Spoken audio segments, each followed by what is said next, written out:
Welcome मेरे प्यारे बच्चों, एक बार मैं फिर से आपका स्वागत करता हूं आपके पसंदीदा प्लेटफॉर्म शुभम क्लासेस पर, जहां पर हम लोग यूपी बोर्ड से जुड़े हुए विद्यार्थियों के लिए काफी अच्छा प्लेटफॉर्म है, जहां पर हम लोग यूपी बोर्ड के परीक्षा के दृष्टिकोण से सब्जेक्ट और क्वेश्चंस की तैयारी कर रहे हैं। आइए बच्चों, हम लोग फिलहाल इस वक्त त्रिभुज पढ़ रहे हैं और त्रिभुज का जो चैप्टर है वो काफी इंपॉर्टेंट चैप्टर है। पिछले कुछ वीडियो से हम लोग लगातार त्रिभुज के एक एक क्वेश्चन को बहुत आराम से सीख रहे हैं, समझ रहे हैं और लगा रहे हैं। आते हैं उसी कड़ी को और आगे बढ़ाते हुए कुछ नए क्वेश्चंस को लेकर आपके सामने चलते हैं, जो आपकी परीक्षा के लिए काफी महत्वपूर्ण है। तो त्रिभुज का बच्चों हम लोग अभी एक्सरसाइज 6.2 ही लगा रहे हैं। पिछले कुछ वीडियो में 6.2 के कुछ बहुत अच्छे अच्छे क्वेश्चंस हम लोगों ने लगाए हैं। अब हम लोग शेष क्वेश्चंस को भी इसमें लगाएंगे। तो चलिए बच्चों, उम्मीद करते हैं कि आप बहुत अच्छे होंगे, तैयार होंगे, अपनी परीक्षा को पूरे जोर शोर से तैयारी कर रहे होंगे। तो चलते हैं बच्चों, आज की कड़ी को शुरू करते हैं और हम लोग आपके सामने लाते हैं कि कौन से क्वेश्चंस को हमें करना है। तो अगर हम डिस्कशन करें बच्चों, तो कल मैंने आपको 6.2 का क्वेश्चन नंबर 7 ये करवाया था बच्चों, और उसके बाद मैंने आपको क्वेश्चन नंबर 8 करवाया था। आज हम लोग चर्चा करने वाले हैं इस एक्सरसाइज की सबसे इंपॉर्टेंट और बहुत ही मोस्ट इंपॉर्टेंट है ये बच्चों, क्वेश्चन नंबर 9। ये एक्सरसाइज का बहुत ही इंपॉर्टेंट क्वेश्चन है।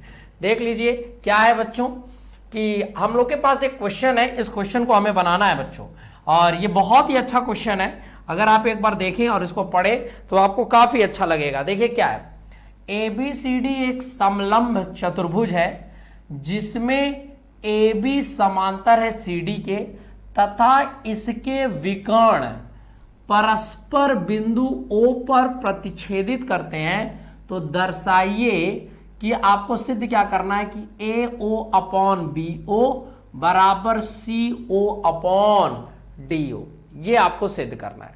क्लियर है बच्चों? मतलब अगर मैं इसको आपके सामने ले चलूं कि हमारे पास एक समलंब चतुर्भुज है और जिसमें AB समांतर CD है, तो इसके विकर्ण परस्पर बिंदु O पर प्रतिच्छेदित करते हैं, तो आप इस कंडीशन को बताइए, इसको सिद्ध करके बताइए। तो बच्चों मैंने आपको क्वेश्चन आपके सामने रख दिया। अब आते हैं इस क्वेश्चन को हम लोग स्क्रीन अपना लगाने की कोशिश करते हैं। आइए, तो समलंब चतुर्भुज पहले बोला है बच्चों, तो पहले हम इसका डायग्राम बनाएंगे। आइए बच्चों, समलंब चतुर्भुज जानते होंगे बच्चों, ऐसा चतुर्भुज जिसमें भुजाओं की एक जोड़ी समांतर हो। समलंब चतुर्भुज का मतलब भुजाओं की एक जोड़ी समांतर हो और दूसरी जोड़ी असमांतर हो। तो देखो बच्चों, मैं आपके सामने एक समलंब चतुर्भुज बना देता हूं।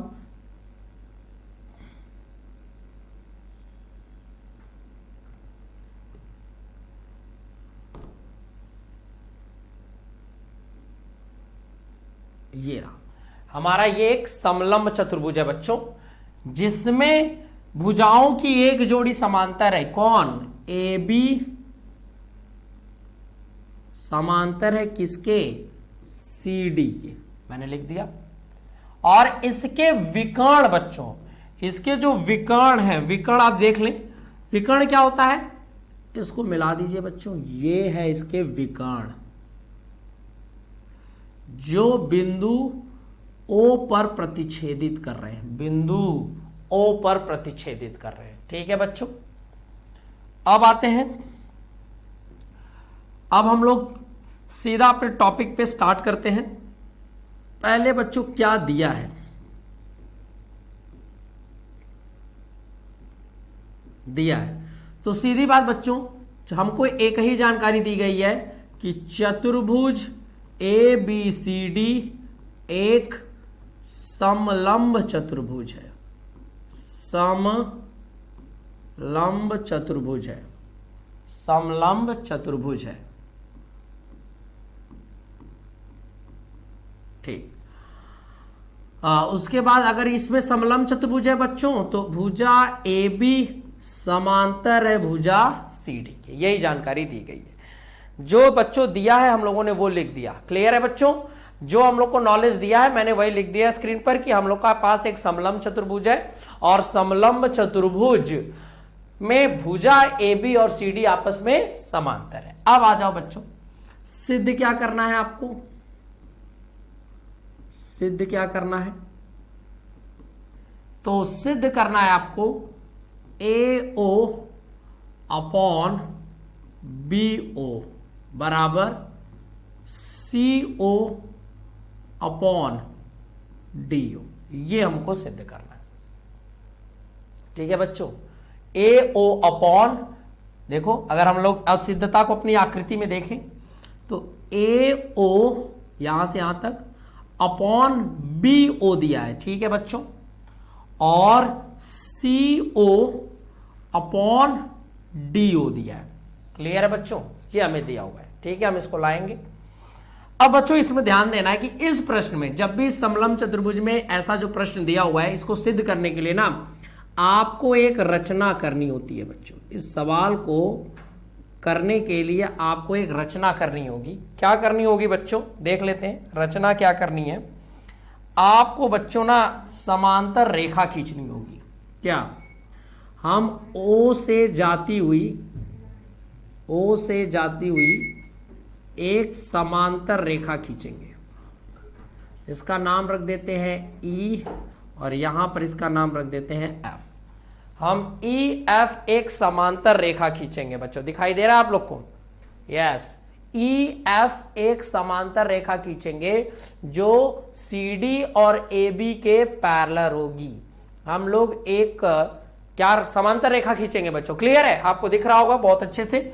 तो यहां लिख देते हैं क्या रचना किया आपने बच्चों, कि आपने EF समांतर खींचा है किसके, CD के।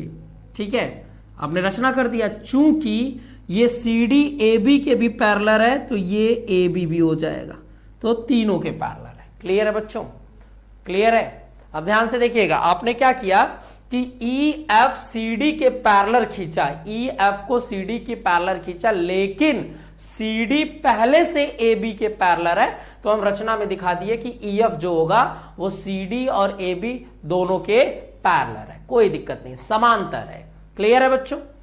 अब हम लोग आ जाते हैं अपने एक्सप्लेनेशन पे।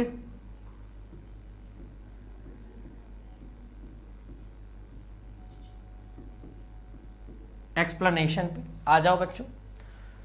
तो अगर हम लोग इसका एक्सप्लेनेशन करें बच्चों, तो अब देखिए आपके लिए काफी इंपॉर्टेंट है, हम लोग को आधारभूत समानुपातिकता का प्रमेय लगाना होगा। तो सबसे पहले हम कौन सा त्रिभुज लेंगे बच्चों, आप उस चीज को ध्यान में रखिएगा। हम लोग एक त्रिभुज लेने वाले हैं, क्या, जिसका नाम है ADC में। ध्यान दीजिएगा, बहुत अच्छा क्वेश्चन है। त्रिभुज ADC में देख रहे होंगे आप, त्रिभुज ADC में देखो बच्चों, त्रिभुज AD और C में, ये वाला त्रिभुज है। क्लियर बच्चों? त्रिभुज ADC में मैं आपको ये त्रिभुज में मैं आपको क्लियर करके दिखाता हूं। मैं थोड़े से डायग्राम को मिटा देता हूं जिससे आपको त्रिभुज ADC एकदम अच्छे से दिखे बच्चों, फिर हम लोग डायग्राम बना लेंगे। ये देखिए, हम लोग इस त्रिभुज की चर्चा कर रहे हैं बच्चों, इस त्रिभुज की। यहां पर एक बिंदु O था, अब देखिएगा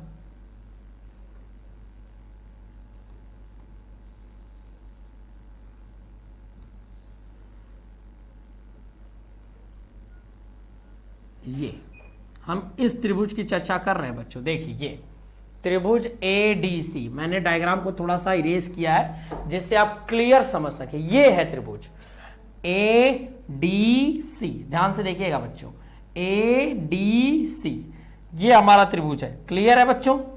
ये हमारा त्रिभुज है।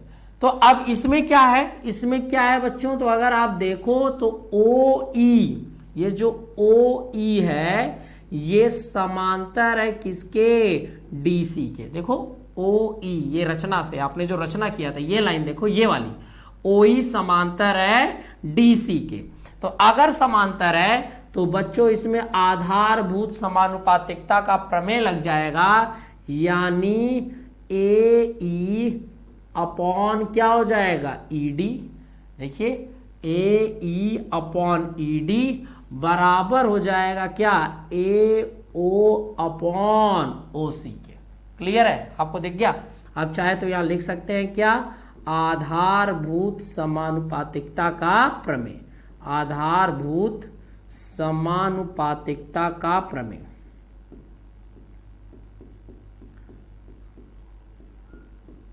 आधारभूत समानुपातिकता का प्रमेय। देख रहे हैं बच्चों, देखो मैंने आकृति को थोड़ा सा इरेज करके आपको क्लियर वो ट्रायंगल दिखाया। वो ट्रायंगल देखिए जिसमें आधारभूत समानुपातिकता का प्रमेय हम लोग लगा रहे हैं। त्रिभुज का नाम है एडीसी, जिसमें ओई समांतर एडीसी के आधारभूत समानुपातिकता का प्रमेय लग गया। अब हम लोग चाहे तो अपनी आकृति को कंप्लीट कर दें। ये रहा बी, और यहां से ये खींच दीजिए इसको, और इस तरह से आप अपनी आकृति को क्या कर सकते हैं, कंप्लीट कर सकते हैं। ये रही, हो गई। क्लियर है बच्चों, ये हमारी आकृति। तो आपको ये क्लियर दिख गया होगा कि हमने किस में लगाया, हमने किस में लगाया बच्चों, एक ट्रायंगल लिया था ओ A D C, A D C में आधारभूत समानुपातिकता का प्रमेय लगा दिया। अब हम लोग एक अगला लेंगे बच्चों, एक हम लोग अगला ट्रायंगल लेंगे, और उस ट्रायंगल में भी हम लोग आधारभूत समानुपातिकता का प्रमेय लगाएंगे, जिसका नाम है ए डी ए बी। आप त्रिभुज को देखिएगा, डी ए बी में, डी ए बी में आप देख सकते हैं, डी ए बी में, डी ये रहा बच्चों, डी। चाहो तो मैं इसको अलग कलर से आपको नोट करवा दूं, तो आप देखिएगा। हम लोग इस वाले त्रिभुज की बात कर रहे हैं, ये वाला त्रिभुज है, आप इसको देखिए। इस वाले त्रिभुज में बच्चों हम लोग आधारभूत समानुपातिकता का प्रमेय लगाएंगे। आप देख सकते हैं इस त्रिभुज में, जिसका नाम क्या है, डी ए बी में। डी ए बी में अगर देखें बच्चों, तो आपको लिख के दिया गया है कि ओ ई पैरेलल होगा ए बी के। ध्यान से देखिए, आपने रचना में ही बताया है क्या, कि ई एफ सी डी और ए बी तीनों पैरेलल है। ये जो लाइन है, ये रेड वाली लाइन, ये ई एफ जो है सी डी के भी पैरेलल है और ए बी के भी पैरेलल है। तो एक बार मैंने ओ ई को सी डी के पैरेलल दिखा के आधारभूत समानुपातिकता का प्रमेय लगाया, और एक बार मैं अब ओ ई को ए बी के पैरेलल दिखाकर आधारभूत समानुपातिकता का प्रमेय लगाऊंगा। तो देख ले बच्चों क्या होगा आधारभूत समानुपातिकता का प्रमेय।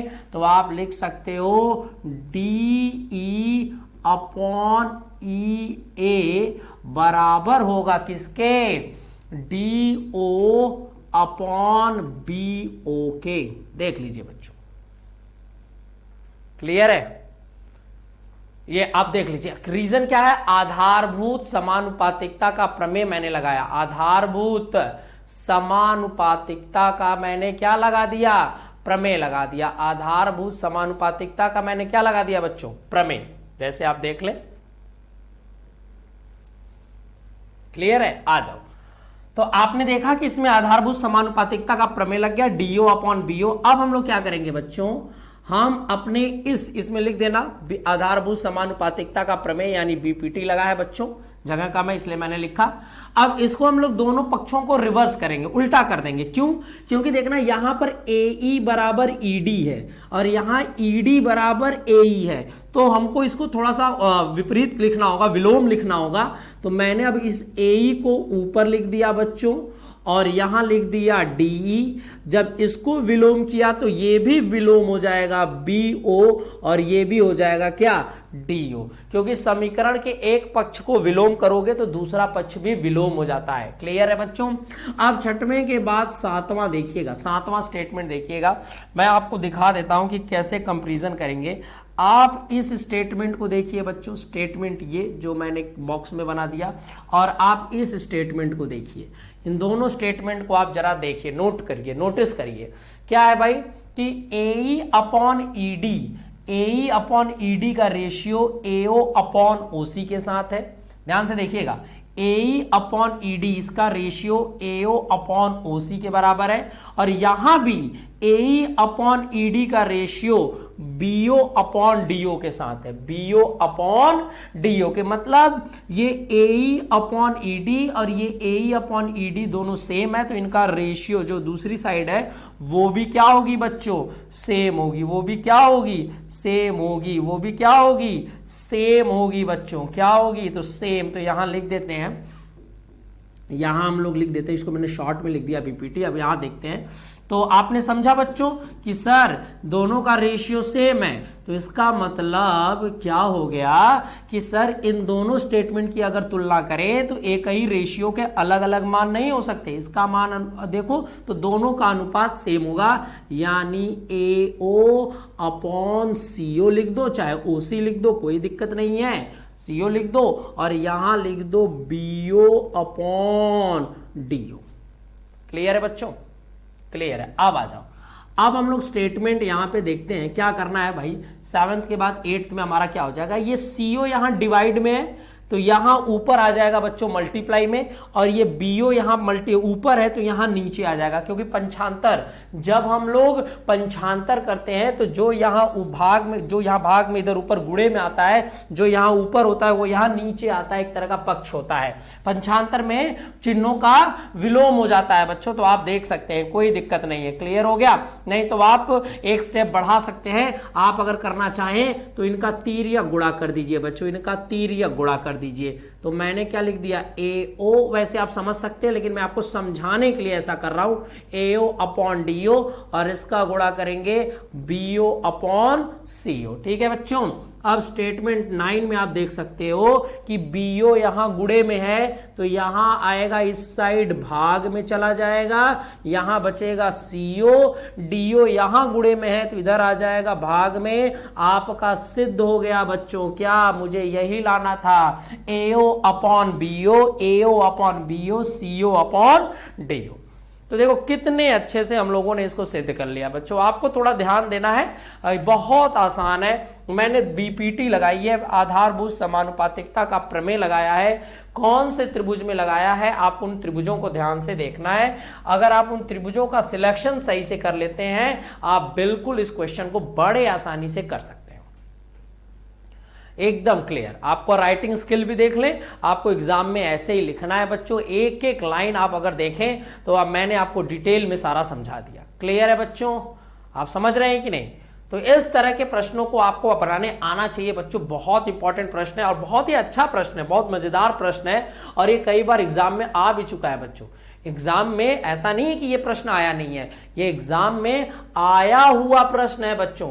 तो आपको इस चीज को ध्यान में रखकर पढ़ना है कि जो एग्जाम में आए हुए प्रश्न होते हैं ना बच्चों, वो काफी इंपॉर्टेंट प्रश्न होते हैं।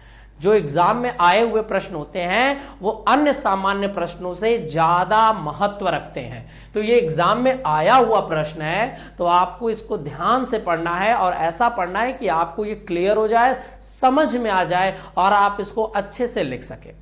तो आपको देखा, मैंने बताया कि किस तरह हमें करना है।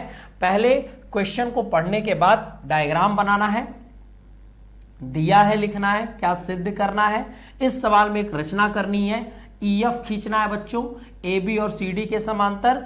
फिर उपपत्ति में आपको दो त्रिभुज लेने हैं, एक ADC जिसमें आधारभूत समानुपातिकता का प्रमेय लगा दीजिए, और DAB इसमें भी आधारभूत समानुपातिकता का प्रमेय लगा दीजिए। ऐसा नहीं है कि बच्चों आप इसी साइड त्रिभुज लेकर, आप इस साइड मतलब ABC लेकर भी कर सकते हैं। तो त्रिभुज चाहे उस साइड, उस पक्ष पे मैंने लिया था, जो ये कलर से मैंने किया, इस साइड को लेकर भी कर सकते हैं और इस साइड को लेकर भी कर सकते हैं, ऐसा कोई दिक्कत नहीं है।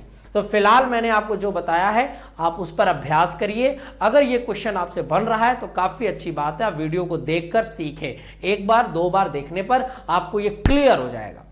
क्लियर है बच्चों, इसमें कोई ऐसी समस्या नहीं है कि जो आपको समझ में ना आए, बिल्कुल बस आधारभूत समानुपातिकता का प्रमेय लग गया। फिर इन दोनों स्टेटमेंट का आप कंपेयर करो, तुलना करो, तो देखो एक पक्ष आपका बराबर है तो दूसरा पक्ष भी बराबर हो गया। केवल पंचांतर करने से हमारा सिद्धता आ गया है। तो इसमें मुझे नहीं लगता बच्चों की ऐसी कोई बहुत महत्व या बारीक वाली चीज है जो आपको समझ में नहीं आएगी, बिल्कुल क्लियर है, बहुत आसान है। तो आते हैं बच्चों अब इसके बाद आपके अगले क्वेश्चन पर। तो मेरे प्यारे बच्चों, आपको जैसा है कि हम लोग बता रहे हैं कि इस वक्त हमारा शौर्य बैच चल रहा है, जिसमें आपको तरह तरह की फैसिलिटीज दी जा रही हैं, जिसका आप फायदा उठाकर अपने मार्क्स को और अच्छा कर सकते हैं। तो जल्द से जल्द हमारे साथ जुड़ सकते हैं बच्चों। आपको ये प्लान देखने को मिलेगा। ये हमारे विद्यार्थी हैं जो हमारे साथ जुड़े हुए थे और काफी अच्छे नंबर प्राप्त किए हैं, 95%। तो आप भी इनमें अपना नाम देख सकते हैं। अगर आप भी मेहनत करेंगे तो निश्चित है कि आप भी मार्क्स ला सकते हैं। यह हमारा व्हाट्सएप नंबर है बच्चों, जहां पर आप अपनी कोई भी प्रॉब्लम शेयर कर सकते हैं। क्या दिक्कत हो रही है आप उस पर टॉकिंग या कॉन्वर्सेशन कर सकते हैं। आगे आते हैं बच्चों क्वेश्चन नंबर 10। अब हम लोग डिस्कस करेंगे क्वेश्चन नंबर 10। ये भी काफी महत्वपूर्ण है। सेम क्वेश्चन नंबर 9 का जो है ना वो उसका रिवर्स है। आइए इस क्वेश्चन को पहले आप पढ़िए। क्या दिया है बच्चों? क्वेश्चन दिया हुआ है कि एक चतुर्भुज ABCD है। इस बार चतुर्भुज दिया हुआ है कि एक चतुर्भुज ABCD है। कौन सा चतुर्भुज है ये नहीं बोला है। एक चतुर्भुज ABCD है जिसके विकर्ण परस्पर बिंदु पर इस प्रकार प्रतिच्छेदित करते हैं। परस्पर बिंदु O पर बच्चों, O पर इस प्रकार प्रतिच्छेदित करते हैं कि AO/BO बराबर CO/DO है। तो दर्शाइए कि ABCD एक समलंब चतुर्भुज है। देखा आपने बच्चों, ये क्लास अभी आपने जो क्लास 10th के 6.2 का जो 9वां सवाल लगाया था उसी का जस्ट रिवर्स है। पिछली बार हमें समलंब दिया था तो हमें ये प्रूफ करना था। अब ये अनुपात दिया है और हमें प्रूफ करना है, हमें सिद्ध करना है कि ये क्या है, समलंब चतुर्भुज है। तो भाई हम लोग इसमें समलंब चतुर्भुज सिद्ध करना है तो इस बार हम लोग क्या लगाएंगे, आधारभूत समानुपातिकता का विलोम लगाएंगे बच्चों। क्लियर है? तो आ जाइए मैं आपको इसको डायग्राम से समझाता हूं कि कैसे हमें करना है बच्चों। आ जाइए इस क्वेश्चन को भी देखिए, काफी इंपॉर्टेंट क्वेश्चन है। आ जाइए।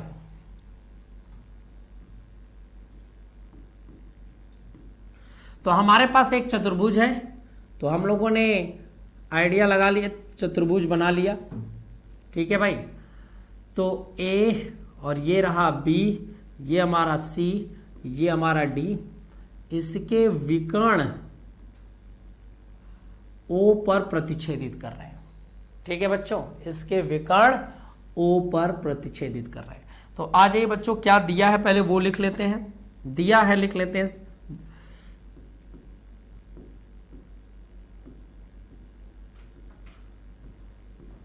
दिया है हमने लिख लिया। क्या है बच्चों? चतुर्भुज ABCD। ABCD एक चतुर्भुज है, चतुर्भुज ABCD है। ठीक है भाई, चतुर्भुज ABCD है बच्चों। और क्या है बच्चों इसमें चतुर्भुज में AO/BO बराबर CO/DO दिया हुआ है। देख लो ये दिया हुआ है यहां पे कि ये बराबर है AO/BO, C is equal to CO/DO।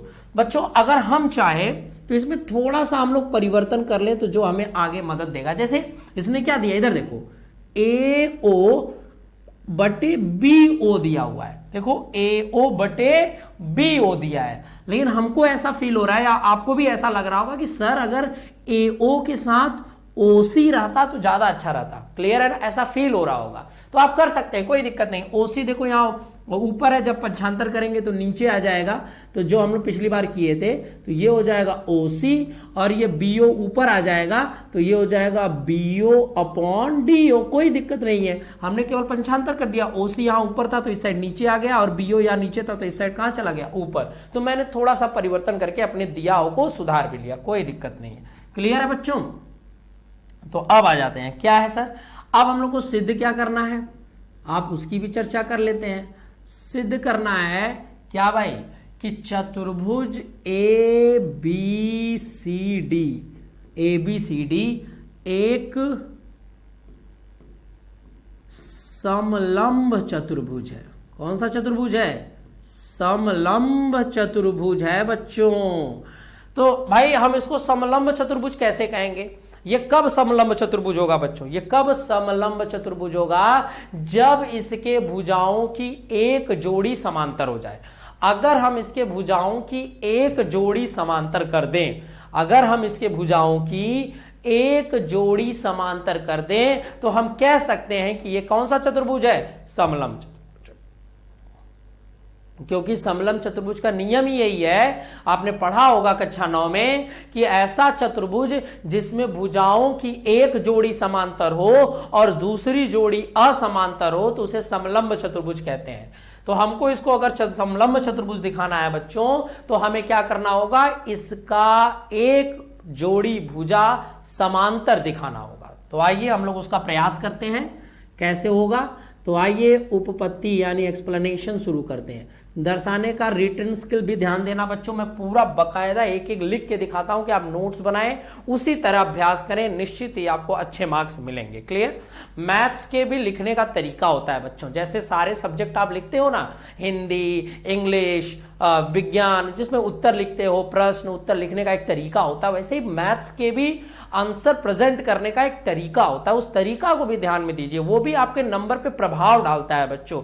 बच्चे अक्सर देखते हैं, हम अक्सर देखते हैं, बहुत सभी लोग गणित में क्या करते हैं, फटाफट करते हैं, उनका राइटिंग स्किल नहीं अच्छा होता, कहीं यहां कर दिया, कभी गुणा उधर कर दिया, कभी यहां लिख दिया, ऐसे नहीं। सिस्टमैटिक अगर आप करेंगे तो गुड इंप्रेशन आप क्रिएट कर पाएंगे, जो आपके कॉपी को चेक करता है। तो ये राइटिंग स्किल भी आप ध्यान दीजिए। क्वेश्चन को समझकर आपको आना ये बहुत अच्छी बात है, लेकिन किसी को लिख कर समझा देना ये भी एक काबिलियत है, तो आप उस पर भी ध्यान दीजिए, जिससे आपका नंबर और इंप्रूव हो। ठीक है बच्चों? तो हम लोग हर चीज को ध्यान देंगे। तो ये हो गया क्वेश्चन का डिटेल हमने लिख दिया। अब हमको करना क्या है? तो बच्चों हम अब भी एक उपपत्ति से पहले इसमें भी एक रचना करनी थी बच्चों, तो आप यहां पर एक रचना करेंगे। पहले क्या रचना करेंगे? पहले आप रचना करेंगे, तब एक्सप्लेनेशन स्टार्ट करेंगे। रचना क्या है बच्चों? आप इधर देखिए, आपको ना एक रचना करनी है। रचना क्या है बच्चों? आप इधर आके देख लीजिए, यहां पर आपको एक रचना करनी है।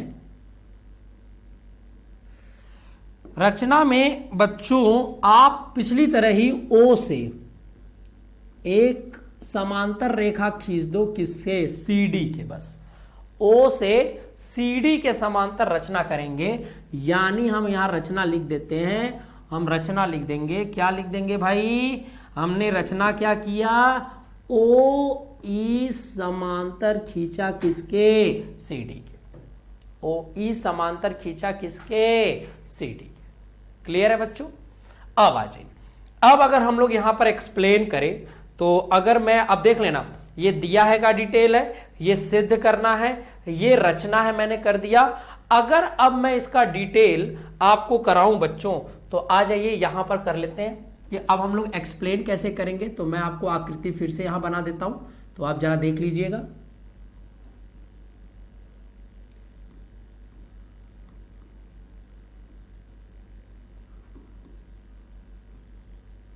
ये है हमारा ओ।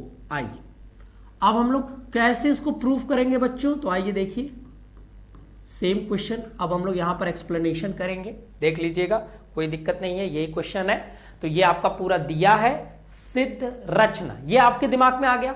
ये डायग्राम है जिसको हम लोगों ने वापस नए पेज पे यहां पर बनाया है और हम एक्सप्लेनेशन करने जा रहे हैं। सबसे पहले बच्चों पिछली बार की तरह ही आप लोग एक त्रिभुज ए डी सी ले लेना। तो आप यहां लिखोगे त्रिभुज ए डी सी में हम किस में वर्क करने वाले हैं? हम किस त्रिभुज में लगाने वाले हैं आधारभूत समानुपातिकता का प्रमेय? त्रिभुज एडीसी में। क्या बात है सर एडीसी में? तो आपको दिखाना होगा कि एडीसी में ओई जो है, ओई वो डीसी के समांतर है। ओई जो है वो डीसी के समांतर है। तो ये कहां से आपको पता चला? तो आपको रीजन देना पड़ेगा बच्चों, रचना से। एक्सप्लेनेशन का मतलब होता है हर चीज बताइए कि भाई त्रिभुज एडीसी में ओई और डीसी समांतर है, रचना से हमने किया है। ठीक है भाई, कोई दिक्कत नहीं है। अब अगर बच्चों तुम डायग्राम को थोड़ा ध्यान से देखो, या फिर मैं अगर आपके लिए डायग्राम थोड़ा सा क्लियर कर दूं, तो देखो आपको ना ये चीज थोड़ा सा ध्यान से देखनी होगी, तब आपको ये आ जाएगा समझ में। क्या भाई? इधर देखो, अब ये डायग्राम देखना, ये ऐसे। आपको त्रिभुज दिख रहा होगा एक, कौन सा, ए डी सी दिख रहा है बच्चों, ध्यान से देखना, ए डी सी, और इसमें ये ओ ई जो है, ये ओ ई किसके समांतर है, सी डी के। तो अब इसमें लग जाएगा आधारभूत समानुपातिकता का प्रमेय, अर्थात आप लिख सकते हो कि ए ई बटे ई डी बराबर होगा किसके बच्चों, ए ओ अपॉन सी ओ या ओ सी के। रीजन दे देना क्यों, कहां से लिखा भाई, तो आधारभूत समानुपातिकता का प्रमेय, ये रीजन हो गया कि भाई आधारभूत समानुपातिकता का प्रमेय यही तो कहता है कि किसी भी त्रिभुज में अगर एक भुजा तीसरी भुजा के समांतर है तो शेष भुजाओं का अनुपात क्या होगा, बराबर होगा। क्लियर है बच्चों, ये आपको हो गया। अब आते हैं, अब चाहो तो इसको खींच दीजिए, लीजिए, हो गया। क्लियर है, आप समझ गए होंगे, बिल्कुल सर, बिल्कुल समझ गए। अब आते हैं, अब इंटरेस्टिंग देखिए, अब आपने क्या देख लिया कि एई और ईडी, ये एई और ईडी एओ और सीओ के बराबर है। तो जरा दिया है, देखो बच्चों, दिया है, मैं जरा ध्यान से देखना, अब इस चीज को देखना यहां पे कि एओ और सीओ किसके बराबर है, बीओ और डीओ के बराबर है। ध्यान से देखिएगा बच्चों कि ये एओ और सीओ किसके बराबर है, बीओ और बीओ अपॉन डीओ के बराबर है। तो हम यहां पर क्या करेंगे बच्चों, अब हम लिख सकते हैं कि एई अपॉन ईडी, सर एई अपॉन ईडी। अब ये देखो एओ अपॉन ओसी, एओ अपॉन ओसी आप देख रहे हो ना, एओ अपॉन ओसी, तो हमने अभी दिया है, मैं लिखा है कि एओ अपॉन ओसी किसके बराबर है, बीओ अपॉन डीओ के। तो हम यहां एओ अपॉन ओसी को रिप्लेस कर देंगे बीओ अपॉन डीओ में। रीजन क्या देंगे, रीजन दिया है, हमको वैल्यू पता है कि एओ और सीओ इक्वल है किसके, बीओ अपॉन डीओ के इक्वल है। तो हमने इसको रिप्लेस कर दिया, देख लीजिएगा, AO upon CO is equal to BO upon DO, ये इक्वल है, दिया है। वहां से कंक्लूजन से मैंने ये निकाला कि एओ अपॉन सीओ की जगह मैंने क्या रख दिया, बीओ अपॉन डीओ। आप देख सकते हो यहां पर, नोटिस करिए, यहां पर नोटिस करिए कि एओ अपॉन सीओ की वैल्यू बीओ अपॉन डीओ है। तो मैंने यहां एओ अपॉन सीओ को हटा दिया और उसकी जगह पे बीओ अपॉन डीओ लिख दिया, क्योंकि वो दोनों बराबर हैं। अब आ जाते हैं बच्चों स्टेटमेंट नंबर 4 में, क्या मजेदार है, आइए जरा देखिए। अब मैं आपको एक ट्रायंगल दिखाऊंगा, तो उस ट्रायंगल से आपको ज्यादा क्लियर हो जाएगा, देखिएगा।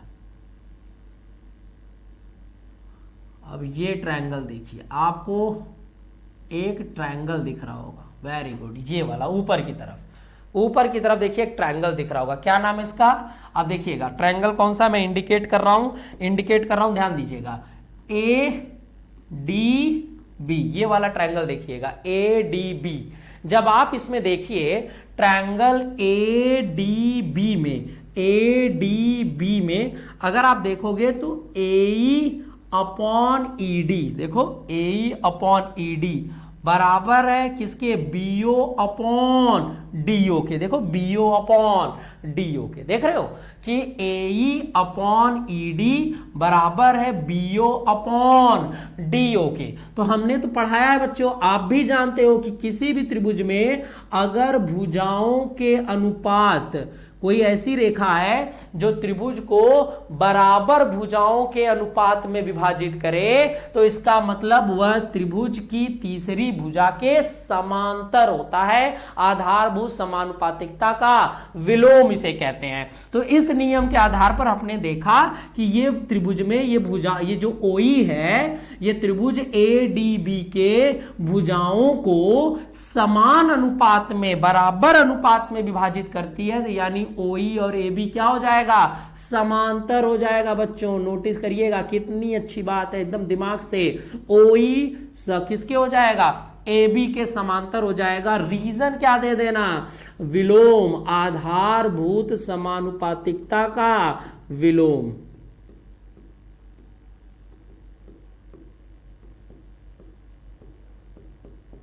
आधारभूत समानुपातिकता का विलोम। आधारभूत समानुपातिकता का विलोम प्रमेय यही तो कहता है कि किसी भी त्रिभुज में भुजाओं के अगर अनुपात बराबर है तो वो तीसरी रेखा के समांतर होगी। अब बच्चों, अब आपको देखिए थोड़ा सा दिमाग लगाना है, थोड़ा सा कंक्लूजन बस लगाना है कि इस स्टेटमेंट को देखो और इस स्टेटमेंट को देखो, क्या है, कितना अच्छी बात है। मतलब कि OE एक रेखा है, OE, ये देखो बच्चों, अगर हम इसको बना दें, आप ध्यान दीजिएगा, अब थोड़ा सा आपको एनालिसिस करना है क्या, कि ये जो OE है बच्चों, OE ये DC के समांतर है रचना से, ठीक है, ये रचना से, और रचना में हम लोग ने यही कहा था, और OE AB के भी समांतर है, ये तुमने यहां पर सिद्ध कर दिया। तो ये रेखा जो OE है वो AB के समांतर है और OE DC के समांतर है, अर्थात ये तीनों रेखा समांतर है, यानी AB और DC भी समांतर है। और किसी भी चतुर्भुज की अगर एक जोड़ी भुजा समांतर हो जाए तो वो क्या हो जाता है, समलंब चतुर्भुज। क्या हो जाता है, समलंब चतुर्भुज। तो हम लोग स्टेटमेंट 1 और 4 के कंक्लूजन से लिख दे रहा हूं कि OE समांतर है किसके, DC के। देखिएगा ध्यान से, OE समांतर है AB के। यहां देखिए जो OE है बच्चों वो समांतर है, देखो CD के, बहुत बढ़िया। और तुमने अभी प्रूफ किया कि ये OE समांतर है किसके, AB के। तो हमने देखा कि ये OE CD के भी समांतर है और OE AB के भी समांतर है। तो हम लोग यहां स्टेटमेंट 6 में लिख सकते हैं कि ये तीनों समांतर रेखाएं हैं, अर्थात AB समांतर है किसके, CD के। और अभी मैंने आपको बताया बच्चों कि किसी भी चतुर्भुज की अगर एक भुजाओं की जोड़ी समांतर हो तो इसका मतलब ABCD कौन सा चतुर्भुज है, समलंब चतुर्भुज है। कौन सा चतुर्भुज है, समलंब चतुर्भुज है। क्लियर हो गया बच्चों। देखो कितना अच्छे से मैंने आपको डिटेल में बताया। आप यहां से देख सकते हैं कि हम लोगों ने क्या किया है बच्चों, पहले क्वेश्चन पढ़ा, क्वेश्चन का मैंने फिगर एनालिसिस किया, फिर दिया है सिद्ध और रचना। दिया है हमें चतुर्भुज ABCD और AO अपॉन BO और CO अपॉन DO दिया था। मैंने थोड़ा सा यहां चेंज किया, CO को यहां ला दिया, BO को यहां ला दिया।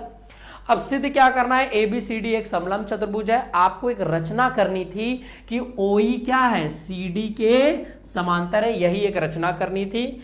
अब यहां पर अगर हम लोग देखें बच्चों तो आप देख सकते हो कि आपको क्या करना है, एक ट्रायंगल ADC लेना है और उसमें आधारभूत समानुपातिकता का प्रमेय लगा देना है और AO और CO को रिप्लेस करके क्या लिख देना है, BO अपॉन DO, क्योंकि वो दोनों बराबर हैं। और फिर आधारभूत समानुपातिकता के विलोम से OE समांतर हो जाएगा AB के।